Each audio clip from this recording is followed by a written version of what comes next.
Assalamualaikum warahmatullahi wabarakatuh. Kami dari kelompok 3 ingin mepresentasikan hasil diskusi kami mengenai perencanaan pengajaran dengan anggota kelompok. Yang pertama Arsyana Latifah Rahma, yang kedua Joki Catur Nugraini, yang ketiga Engi Molo Ketiara, yang keempat saya sendiri Diah Wahyu Lestari.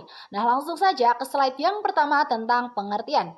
Menurut Kamus Besar Bahasa Indonesia, perencanaan berasal dari kata rencana yang artinya konsep, rancangan atau program, dan perencanaan yang berarti proses, pembuatan, dan cara merencanakan. Sedangkan pembelajaran berasal dari kata belajar yang artinya berusaha memperoleh kepandaian atau ilmu atau berubah tingkah laku atau tanggapan yang disebabkan oleh pengalaman.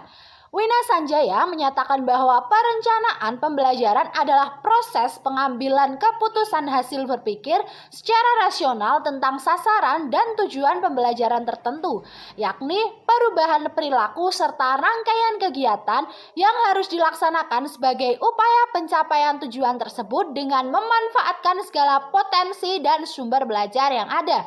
Hasil akhir dari proses pengambilan keputusan tersebut adalah tersusunnya dokumen, dan dokumen tersebut dapat dijadikan sebagai acuan atau pedoman dalam melaksanakan proses pembelajaran, di mana dokumen ini dapat berupa RPP maupun silabus.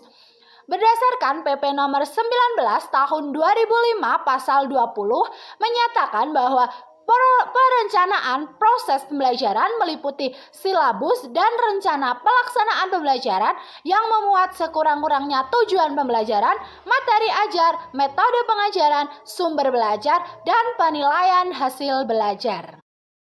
Baik, terima kasih atas kesempatannya. Sebelumnya kan sudah dijelaskan ya oleh teman saya mengenai perencanaan pembelajaran, yang mana perencanaan pembelajaran ini adalah salah satu kegiatan yang ada dalam proses belajar mengajar. Nah, di sini saya akan menjelaskan mengenai bentuk-bentuk dari perencanaan pembelajaran itu sendiri. Menurut Omar Hamalik, bahwa bentuk-bentuk perencanaan pembelajaran ini dibagi menjadi 3 bagian. Yang pertama yaitu ada perencanaan pembelajaran jangka pendek.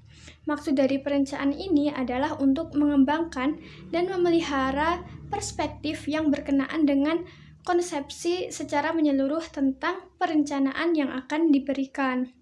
Nah, yang kedua ada perencanaan jangka pendek. Perencanaan kegiatan pembelajaran ini dilakukan dalam kelas dengan pelaksanaan yang pendek dan harus adaptif, kreatif, terarah, dan fleksibel. Dan yang ketiga ada unit pembelajaran atau yang dikenal juga dengan satuan pembelajaran. Dalam perencanaan ini hendaknya siswa diberikan kesempatan memberikan kontribusinya terhadap perencanaan. Nah, kesempatan ini akan dapat memperkaya kemungkinan untuk mencapai sebuah tujuan pembelajaran. Nah, di bagian slide selanjutnya ini bertemu lagi dengan saya Yogi Catur. Di sini kita akan membahas mengenai teori dan sistematika penyusunan perangkat pembelajaran. Seperti yang kita ketahui bahwa perangkat pembelajaran ini merupakan alat kelengkapan yang digunakan untuk membantu pembelajaran. Nah, itu artinya perangkat pembelajaran ini juga masih menjadi salah satu hal yang harus disusun dalam perencanaan pembelajaran. Nah, setiap guru pada satuan pendidikan ini harus atau berkewajiban untuk menyusun perangkat pembelajaran yang lengkap, sistematis, agar pembelajaran dapat berlangsung secara inspiratif, interaktif, menyenangkan, serta dapat memotivasi peserta didik untuk berpartisipasi aktif dalam kelas. Nah, menurut Ibrahim, perangkat pembelajaran yang diperlukan dalam mengelola proses belajar mengajar ini dapat berupa silabus, RPP, lembar kegiatan siswa atau LKS, instrumen evaluasi atau tes hasil belajar, serta media alat peraga pembelajaran. Nah, terkait sistematika penyusunannya akan dijelaskan oleh teman saya di slide selanjutnya. Kemudian pada slide ini saya akan menjelaskan mengenai silabus. Sebelumnya, kita harus mengetahui apa itu silabus. Silabus adalah salah satu perangkat pembelajaran wajib bagi guru sebagai sarana mempermudah pembelajaran sesuai yang diharapkan. Kemudian pengertian silabus merupakan seperangkat rencana pelaksanaan pembelajaran dan penilaian yang disusun secara sistematis. Oleh karena itu, komponen-komponen dalam silabus akan saling berkaitan untuk mencapai penguasaan kompetensi dasar.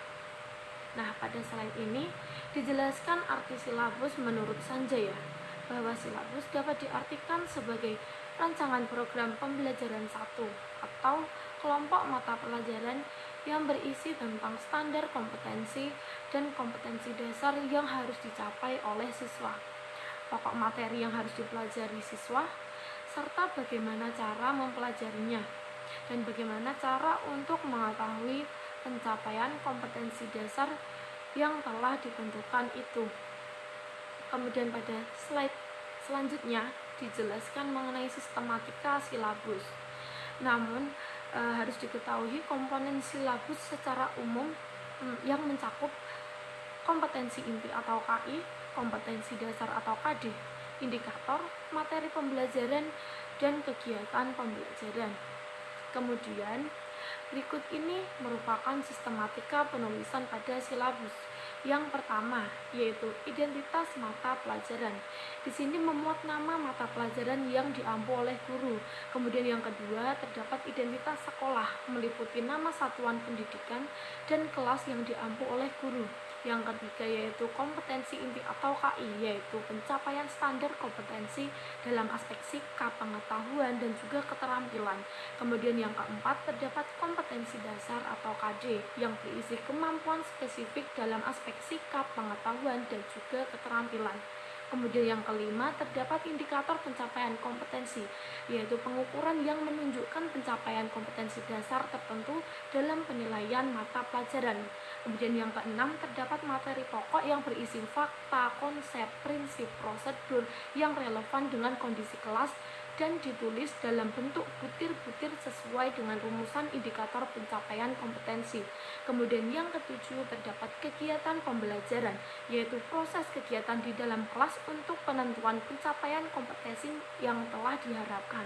Kemudian yang kedelapan terdapat penilaian, merupakan suatu proses pengumpulan dan pengolahan informasi untuk menentukan pencapaian hasil belajar. Alat penilaian dapat berupa tes dan non-tes dalam bentuk tertulis maupun lisan. Kemudian yang kesembilan terdapat alokasi waktu, yaitu penentuan alokasi waktu setiap kompetensi dasar yang dibuat sesuai jumlah jam minggu efektif pelajaran untuk setiap satu semester. Kemudian yang ke-10 atau yang terakhir yaitu sumber belajar, yang dapat berupa buku, media cetak, dan elektronik, alam sekitar atau sumber belajar yang lain yang relevan. Selanjutnya, saya Eni Mulo Ketiara, NPM 1910301104 akan melanjutkan materi selanjutnya mengenai RPP. RPP merupakan rencana pembelajaran yang dikembangkan secara rinci mengacu pada silabus, buku teks pelajaran, dan buku panduan guru. Pada sistematika RPP terdiri dari yang pertama identitas sekolah atau madrasah. Pada identitas ini meliputi satuan pendidikan, mata pelajaran, dan kelas atau semester. Yang kedua, alokasi waktu. Alokasi waktu sesuai dengan jumlah jam pelajaran dalam struktur kurikulum. Yang ketiga, kompetensi inti, kompetensi dasar, dan indikator pencapaian kompetensi. Pada indikator pencapaian kompetensi ini mencakup sikap, keterampilan, dan pengetahuan. Yang keempat, materi pembelajaran. Materi ini di dalamnya memuat fakta, prinsip, konsep, serta prosedur yang relevan. Selanjutnya, yang kelima, kegiatan pembelajaran. Terdiri dari pendahuluan, inti, dan penutup yang harus dijalankan dengan baik agar kegiatan belajar siswa dapat sesuai dengan tujuan pembelajaran. Yang keenam, penilaian. Penilaian disesuaikan dengan indikator pencapaian kompetensi serta mengacu kepada standar penilaian. Yang terakhir atau yang ketujuh ada media atau alat, bahan, dan sumber belajar yang digunakan pada saat proses pembelajaran dilakukan. Demikian presentasi dari kelompok kami. Apabila ada kesalahan mohon dimaafkan. Wassalamualaikum warahmatullahi wabarakatuh.